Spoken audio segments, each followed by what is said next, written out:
Hey guys, what's going on? Sandy Ridge here again with another guitar lesson. Today you are going to learn two of the most important chords you're ever going to use when you're a guitar player.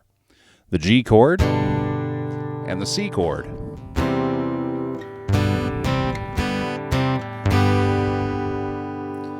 Now the reason I say these chords are some of the most important is, and I'm going to get a little bit ahead of myself here, but the reason is because the chords that are in the key of C and the key of G, particularly the key of G, they're really easy, okay?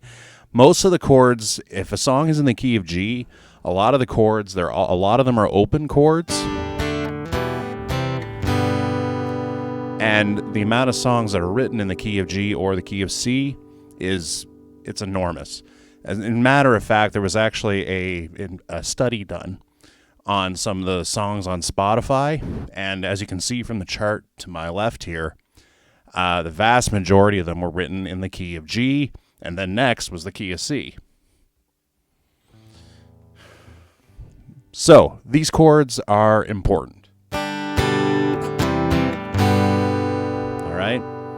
I actually remember, I think it was like Keith Urban actually wrote a song that was all about the G chord. Sounds great, sounds full. Really nice, right? And now I hope you watched my last episode where I did this, where I did the A and the D chord, because the D chord in particular is often used when in the key of G. All right? A sometimes too. So, let's get right into it, okay? So, G chord. Here's what I'm going to do. Focus on my hand here. I'm going to take my middle finger. I'm going to put it at the top string on the 3rd fret. Now my pointer finger, that's going to go on the second string on the 2nd fret. Now the rest of them I'm going to leave open. Then my ring finger, I'm going to put that on the very bottom string. Now some guitar players actually like to use both that one and the one above it, the B string, both on the 3rd fret. You can, but you kind of don't have to, and I'll explain why in a second. But for our purposes, we're just going to go with this.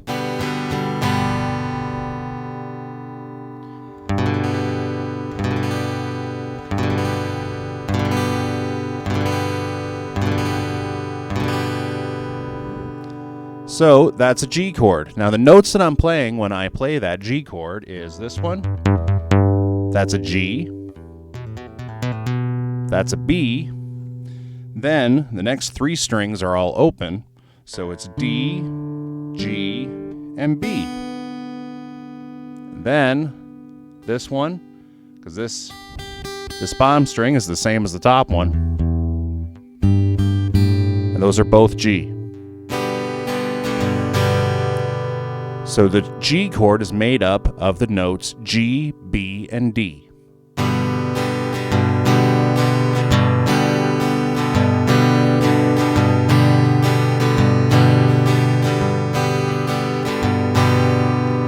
It's nice, it's big, it's full.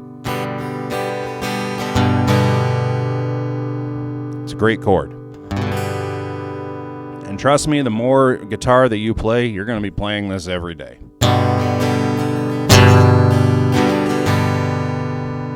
Particularly if you go the acoustic route and you're singing songs, this is your bread and butter.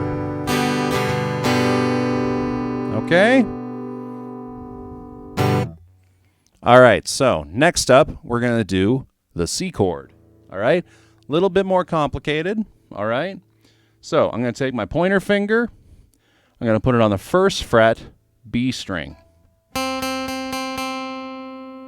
Okay? Then I'm going to skip a string. I don't push anything down on the G string. Okay, then the next one on the D string, 2nd fret. My middle finger goes there. And then my ring finger goes on the 3rd fret, 2nd last string, the 5th string, or the A string. There's a C.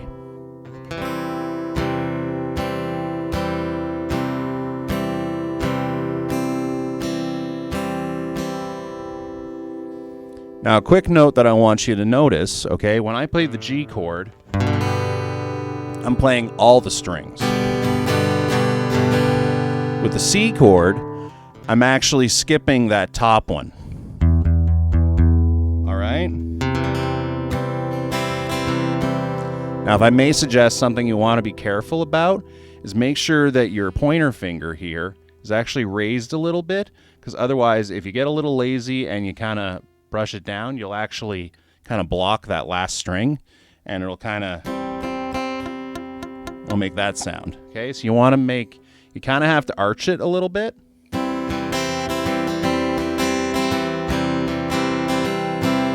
See? Okay. See? I know, punny.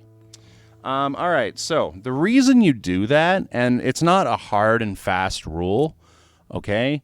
In this case, it kind of works because E is a part of the chord of C, which we'll get back to in a second, trust me.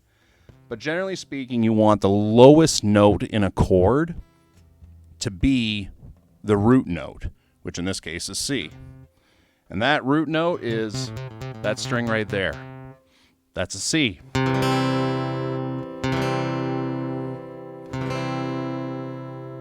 Next up, that's an E, C, E.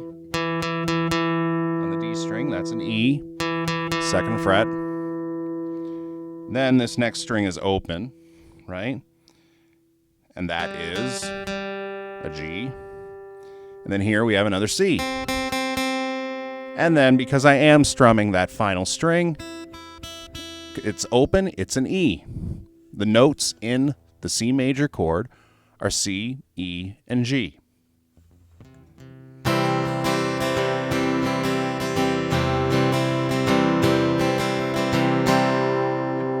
Very nice. So practice switching back and forth.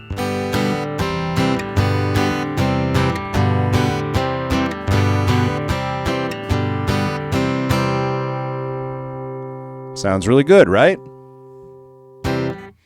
Now, the reason I say it's not necessarily wrong is because if to hit the 6th string, the thickest one right at the top, that's an E note, right?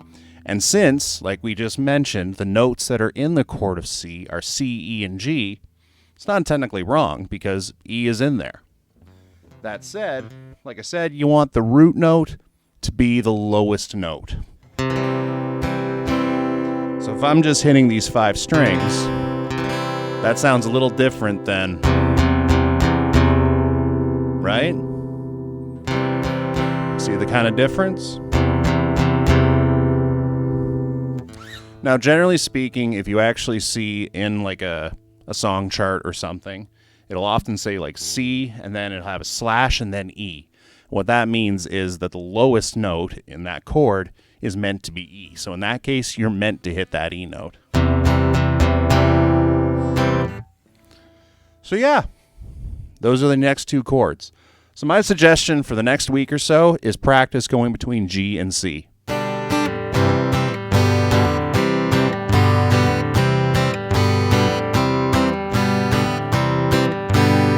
Just practice with straight strums for now. Okay, you can try something different maybe.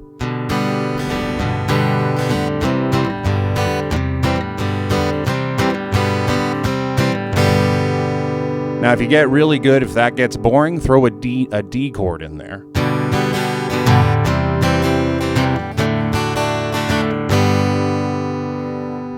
A lot of fun. So anyway, that is Sandy's Guitars. I hope this has helped you. The G and the C chord. You're well on your way to being able to hold your own at any campfire. So this is Sandy Ridge from Sandy's Guitars. As always, please like and subscribe. We're trying to build the channel up a bit, so every subscription helps. And as always, I'm also on Facebook, Instagram, TikTok, and Twitter. All right? Thanks again, guys. Take care.